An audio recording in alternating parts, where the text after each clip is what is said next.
Bonjour vous, j'espère que vous allez bien et qu'on va passer un joli moment ensemble. Je n'avais pas du tout prévu de vous faire cette vidéo. Normalement, je devais vous tourner une vidéo sur l'alimentation en été et les moins 40 kilos.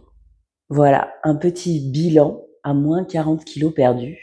Sauf qu'en ce moment, je suis en plein doute. Je me sens pas très bien dans mes baskets.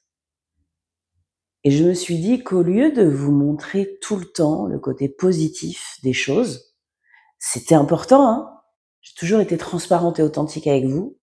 Je me suis dit que ça pouvait être intéressant de vous parler de ce qui se passe vraiment pour moi en ce moment. À plus de moins 40 kilos, je stagne. En fait, les 40 kilos, je les ai passés il y a 3 semaines. Voilà. Et je stagne. Et je suis pas bien dans mes pompes. Et ça vient chercher chez moi un truc de qu'est-ce que je fais mal? Qu'est-ce qu'il faudrait que je fasse plus? Qu'est-ce qui fait que je n'arrive pas à perdre? Qu'est-ce qui fait que ça ne continue pas comme les 40 premiers kilos? Je suis toujours en déficit calorique parce que quand on a perdu 40 kilos, ben on doit continuer le déficit, hein. Je trouve que ce que je mange est le minimum. Donc il est hors de question que je continue à baisser la quantité de mes assiettes. Hors de question, que ce soit pour ma santé physique ou ma santé mentale. Voilà. Je mange de tout, très peu de féculents, effectivement, mais je mange de tout. Je m'hydrate, je bois de l'eau, je fais mes 10 000 pas par jour minimum. La semaine dernière, j'ai fait 18 000, 15 000, 13 000, 18 000, 15 000 pas, 12 000 pas.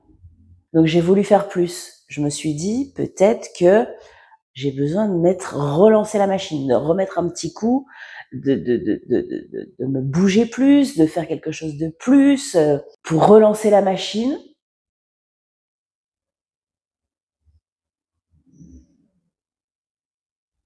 J'ai perdu 300 grammes en fait. Je suis frustrée. En fait, ça vient chercher chez moi un truc de t'as pas d'enfant. La seule chose que t'as à faire, c'est de t'occuper de toi et de ton mari, et t'en es même pas capable de le faire correctement en fait. Ça vient vraiment chercher quelque chose comme ça chez moi. Et je déteste ces moments. Je déteste ces moments. Je déteste ces moments parce que ça vient aussi chercher chez moi, est-ce que je fais les choses comme il faut? Ça vient chercher la perfection, la perfectionniste aussi. Et puis ça vient entamer aussi ma confiance et mon estime de moi dans le sens où est-ce que je suis quelqu'un de bien? Est-ce que je fais les choses comme il faut? Est-ce que je suis capable? Et en même temps, je me dis, est-ce que je suis pas trop obnubilée par le chiffre sur la balance? Est-ce que je suis pas tombée dans le piège? Est-ce que je suis pas en train de m'augmenter du stress inutile? Parce que c'est inutile d'être dans cet état-là pour du poids, en fait. À partir du moment où on fait les choses bien, les choses correctement, est-ce que c'est pas aussi beaucoup de fatigue? Parce que perdre plus de 40 kilos en 8 mois et quelques, c'est, je vais dire un terme qui ne se dit pas, mais c'est hardcore quand même.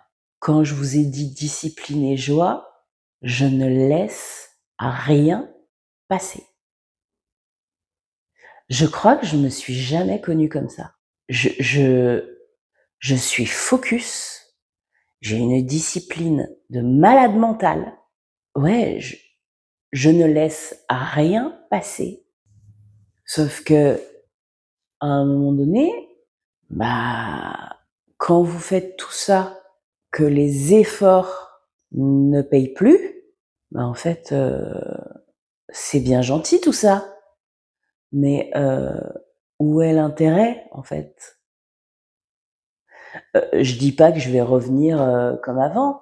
Je sais que je fais 10 000 pas par jour minimum pour ma santé et pour mon bien-être.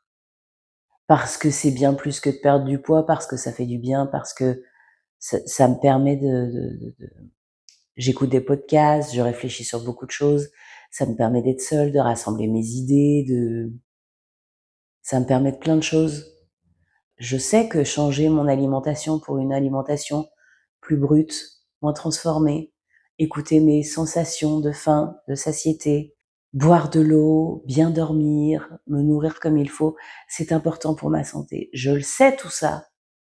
Mais à un moment donné, quand on est encore en obésité comme je le suis, le but c'est aussi de continuer à perdre du poids. Le but c'est aussi, je suis désolée, d'avoir une carotte quoi. Moi je marche à la carotte aussi en fait. Et ma carotte c'est mes centimètres qui raccourcissent, ma circonférence qui diminue et mon poids qui baisse en fait. Vous avez tous les nutritionnistes et tous les professionnels qui vous disent ne soyez pas trop obnubilés par la balance. Je suis désolée en fait. Quand vous êtes dedans, bien sûr que vous êtes obnubilé par la balance. Et bien sûr que c'est une carotte et un bâton qui vous fait avancer. Mais il faudrait être bête pour pas savoir que c'est quelque chose qui est devenu hyper important quand on est dans cette démarche-là. Parce qu'en fait, on se met des objectifs à atteindre. Si on se dit juste, je vais changer, je vais me mettre en déficit calorique, je vais juste marcher, sans me mettre aucune pression, sans me mettre aucun objectif, sans rien du tout, en fait, sans objectif, vous faites rien dans la vie, quoi. Vous vous mettez des objectifs personnels, des objectifs professionnels, vous avez des rêves, vous avez envie de les atteindre, vous avez envie de faire les choses comme vous le voulez, de la manière dont vous le voulez, et puis vous voulez avancer. Après, vous vous plantez pas, vous y arrivez, vous essayez des choses, ça c'est une chose, mais en fait, bien sûr qu'on a envie d'atteindre des objectifs, et bien sûr que la balance est une carotte.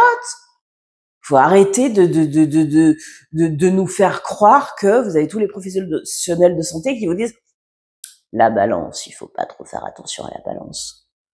Je suis pas d'accord en fait. Quand tu es en pleine transformation physique, mais bien sûr que c'est la carotte, bien sûr. Et bien sûr qu'au lieu d'aller fumer une clope ou d'aller bouffer un gâteau au chocolat, tu préfères avoir moins 1 kilo sur ta balance. Je me sens frustrée. Je me sens comme une bouse, pour ne pas dire et ça m'énerve. Et en fait, j'avais envie de vous faire cette vidéo parce que le storytelling, c'est une chose super bien parce qu'en fait, ça inspire et ça motive. Mais aussi montrer qu'il y a des moments de stagnation, qu'il y a des moments qui sont pas évidents. Parce qu'encore une fois, ça, je crois que c'est quelque chose que je vous dis depuis le début, quand on fait une transformation physique, comme je souhaite le faire, on fait pas bouger que ces centimètres et que ces kilos en plus ou en moins sur la balance, en fait. On fait tout bouger.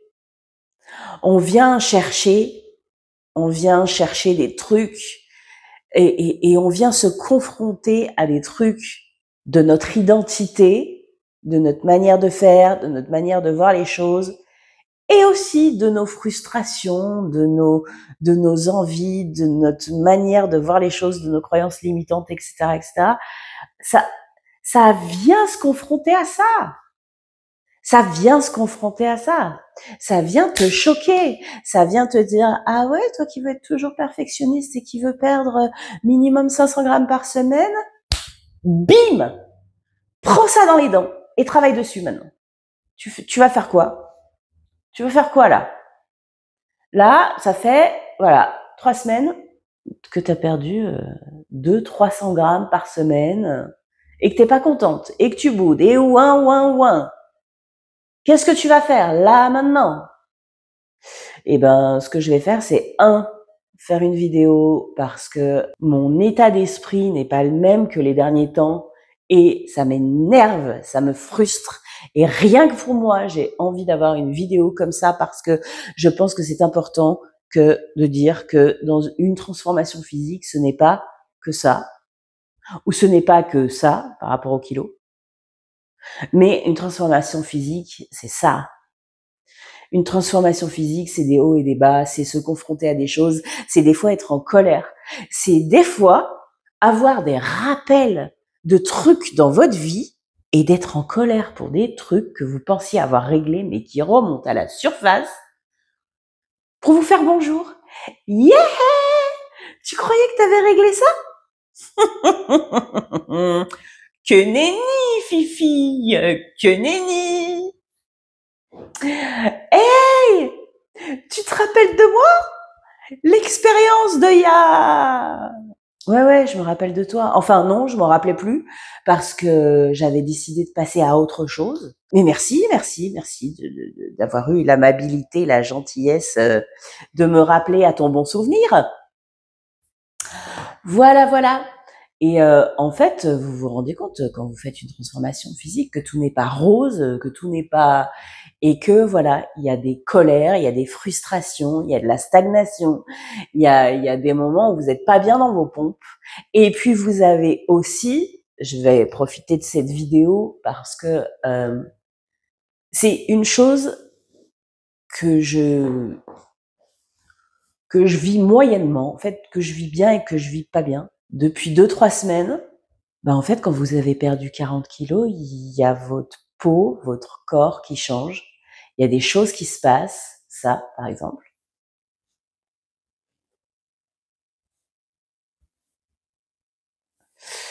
Je sais pas si on voit bien, là. J'ai des plis, par exemple, dans le cou. Alors ça, je suis complètement terrifiée par ça. Il va falloir que je fasse un travail là-dessus, en disant merci à mon corps. Mais voilà, ma peau change, ma peau pend, voilà, à plusieurs endroits. Et je trouve pas ça harmonieux du tout. Mais, donc, d'un côté, d'un point de vue esthétique, je trouve pas ça très joli. Et en même temps, je suis pleine d'amour pour ce corps et cette peau qui pend parce qu'en fait,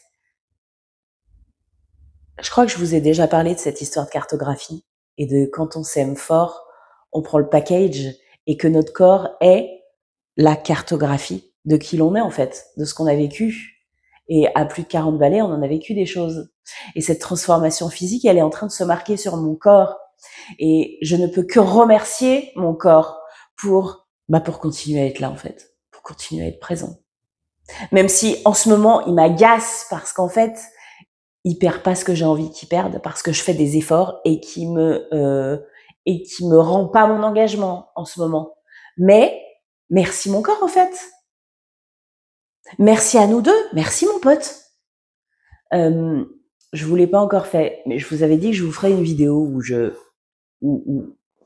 vous expliquerai à quel point il est important de se parler à soi, de rentrer en conversation avec son corps, de le remercier pour tout ce qu'il fait pour nous, de nous rendre compte à quel point il est important et qu'il est le vaisseau qui fait qu'on est en vie, en fait. Qui est le vaisseau de toutes nos expériences, l'habitacle de tout. De notre tête, de notre cœur, de tout. Absolument tout. Et qu'on l'oublie bien trop souvent et que j'en suis la première parce que je suis quelqu'un qui réfléchit beaucoup, qui cérébralise, qui veut analyser beaucoup les choses, etc. Je suis aussi une émotionnelle, mais j'oublie en fait que tout ça, que ce soit toutes ces réflexions, c'est pète cervelle, comme j'appelle ça des fois, parce que des fois je vais vraiment beaucoup trop loin dans mes réflexions aussi. En fait, je ne peux pas vivre tout ça sans mon corps, en fait. Et que mon corps devrait être l'amour numéro 1 de ma vie, en fait. Voilà. Mon corps et son fonctionnement fait que je suis en vie et que je peux vivre pleinement ma vie. Voilà, tout simplement. Le jour où mon corps va commencer à dérailler, quand je serai vieille, pas avant 100 ans, je pense. Le jour où mon corps va commencer à dérailler, en fait, la vie, voilà. Donc ça aussi, c'est difficile. C'est difficile à gérer. C'est pas évident, c'est pas facile de voir son corps qui change. Et en fait, en ce moment, j'ai l'impression qu'il y a un petit peu tout. C'est peut-être pour ça que ça bloque. Mais ouais, au lieu de vous faire une vidéo bilan des 40 kilos, j'ai envie de vous dire que entamer une transformation physique, c'est un sacré voyage. C'est un sacré voyage qui demande de la patience, ce qu'on a de moins en moins, faut dire ce qui est, qui demande beaucoup plus d'amour de soi qu'on ne pense. Parce qu'en fait, beaucoup de gens pensent que les gens qui veulent se transformer physiquement, perdre du poids, c'est parce que ils s'aiment plus, ou ils s'assument plus, ou trop c'est trop. C'est pas une question de régime, je vais perdre 3 kilos pour être belle en bikini sur la plage. Là, on parle de vie, on parle de santé, on parle de bien-être, on parle de... En tout cas, c'est comme ça que je la vois, ma transformation physique. Et vraiment, il faut s'aimer très fort et prioriser ça pour se transformer comme je suis en train de le faire. Je me lance pas des fleurs, hein, mais vraiment, faut avoir une sacrée dose d'amour et de patience et d'envie de découverte pour décider de se chambouler à ce point parce que ça chamboule tellement. Mais vraiment, ça chamboule tout. Donc ceci est une étape, pas fastoche l'étape, mais j'avais envie de vous dire ça aujourd'hui, pour être totalement franche et transparente avec vous. Je vous embrasse. J'espère que cette vidéo vous aura été utile dans l'échange d'expériences. Ouais, c'est possible de douter, ouais, c'est possible d'être en colère, ouais, c'est possible d'être énervé, ouais, c'est possible qu'en fait, ton corps ne réagisse pas comme tu en as envie, même si tu fais tout ce qu'il faut et que tu le fais comme il faut, en fait. C'est possible. Parce que il doit y avoir peut-être des circonstances, peut-être un package qui fait que je suis peut-être aussi fatiguée, parce qu'avoir perdu tout ce poids en ce temps-là, peut-être que je suis fatiguée, en fait. Peut-être que c'est un ras-le-bol général de mon corps, de mon mental, de mon cerveau, de ma tête, qui... J'ai dit que cette année, ce serait discipline, et je vois peut-être que j'ai suivi un petit peu trop la discipline ces 2-3 derniers mois, et peut-être pas assez la joie. J'en sais rien. En tout cas, les questions restent ouvertes, et j'avais envie d'être totalement honnête et transparente avec vous, donc voilà le pourquoi du comment de cette vidéo. Dites-moi ce que vous en pensez de tout ça. Je vous embrasse fort. Il y a du beau dans tout partout, même dans une transformation qui a plein d'obstacles et plein de choses qu'on n'avait pas prévues, pas envie, mais qui sont là pour une bonne raison. Je vous embrasse fort. Prenez soin de vous. À très vite. Des bisous.